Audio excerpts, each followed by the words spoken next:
Salam sejahtera bagi kita semua. Shalom. Saudara-saudara yang dikasihi Tuhan, mari kita ambil bagian mengikuti renungan harian keluarga di saat ini. Di awal pelayanan ini, mari kita mendengarkan lagu yang berjudul Selidiki Aku.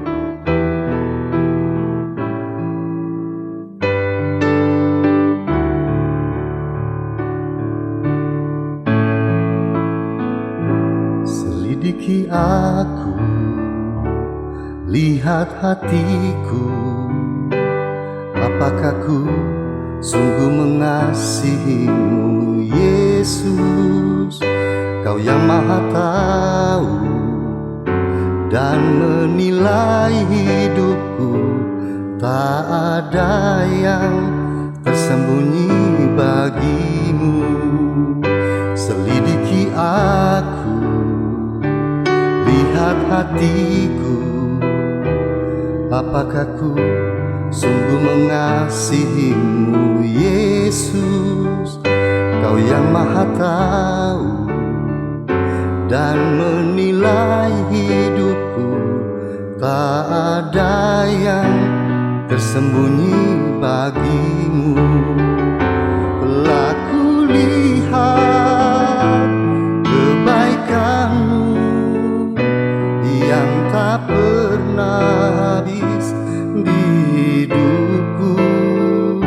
Ku berjuang sampai akhirnya kau dapati aku tetap setia.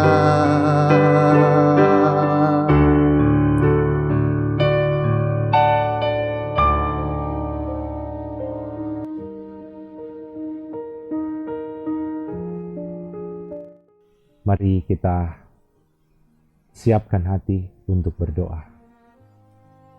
Kami bersyukur padamu Tuhan, karena boleh memberikan kesempatan kami ambil bagian dalam pelayanan ini. Di saat ini kami rindu untuk membaca firman-Mu.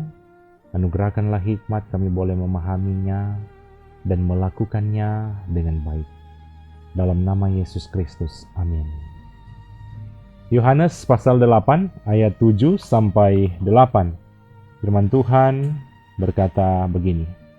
Dan ketika mereka terus-menerus bertanya kepadanya, ia pun bangkit berdiri lalu berkata kepada mereka, barang siapa di antara kamu tidak berdosa, hendaklah ia yang pertama melemparkan batu kepada perempuan itu.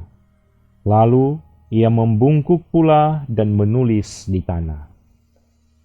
Tema renungan di hari ini, yang merasa tidak berdosa, pertama melemparkan batu. Saudara-saudara yang dikasihi Tuhan, di zaman yang semakin maju ini, ketika media sosial dipenuhi komentar yang menghakimi dan kehidupan sehari-hari sering dipenuhi penilaian terhadap kesalahan orang lain, manusia semakin mudah menjadi hakim terhadap sesama.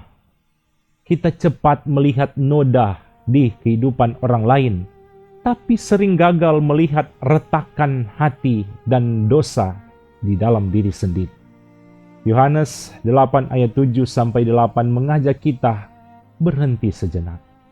Sebelum kita mengangkat batu untuk melempar orang lain, terlebih dahulu memeriksa hati di hadapan Tuhan Allah. Saudara-saudara, Yohanes 8 ayat 7 sampai 8, kita bisa melihat bahwa Yesus menghadapi jebakan para ahli Taurat dan orang Farisi yang membawa seorang perempuan yang kedapatan berzina. Mereka berharap Yesus memilih antara hukum Musa atau belas kasihan. Namun, Yesus justru menyingkapkan persoalan yang lebih dalam, yaitu dosa manusia. Pernyataannya lewat frasa, barang siapa di antara kamu tidak berdosa, hendaklah ia yang pertama melemparkan batu. Bukan berarti meniadakan hukum atau menganggap dosa sebagai hal yang ringan, melainkan menegaskan bahwa tidak seorang pun memiliki kemurnian moral untuk menghakimi dengan kesombongan dan kemunafikan. Kemudian, Yesus kembali membungkuk dan menulis di tanah. suatu tindakan yang menghadirkan keheningan penuh makna, seolah memberi ruang bagi hati nurani berbicara di hadapan kekudusan Allah.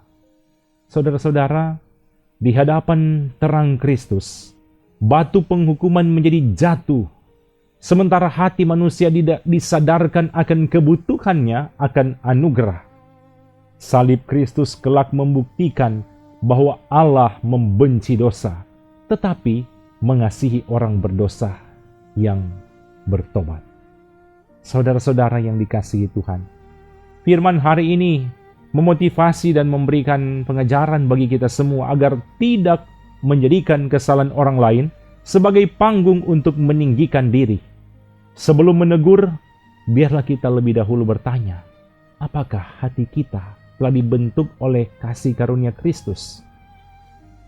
Orang yang sungguh-sungguh menyadari bahwa dirinya telah diampuni akan lebih memilih mengulurkan tangan daripada melempar batu. Dunia membutuhkan orang percaya yang bukan sekedar benar dalam perkataan, tetapi juga penuh kasih dalam tindakan. Ketika kita merendahkan hati di hadapan Tuhan, kita menjadi saluran anugerah yang memulihkan, bukan menjadi alat penghukuman yang melukai. Itulah cerminan kasih Kristus yang mengubah hidup manusia. Amin. Mari kita berdoa. Terima kasih Tuhan karena kami boleh ambil bagian dalam pelayanan di saat ini. Kami sudah membaca merenungkan firman-Mu.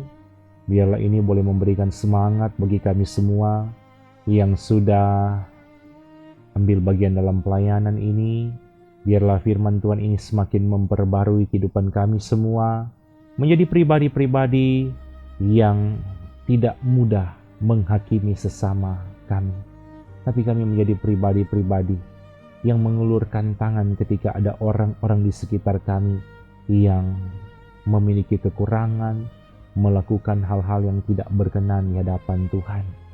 Kami bukan hidup penuh dengan kebencian, tetapi kami hidup penuh dengan kasih di hadapan Tuhan. Terima kasih Tuhan. Kiranya Engkau berkati semua anggota jemaat yang ambil bagian mengikuti pelayanan di saat ini. Diberkatilah mereka dalam keluarga masing-masing.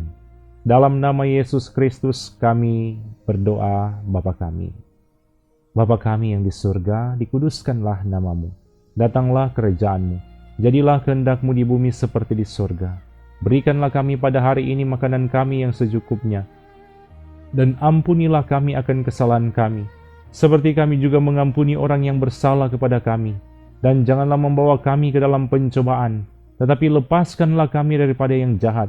Karena Engkaulah yang empunya kerajaan dan kuasa dan kemuliaan sampai selama-lamanya.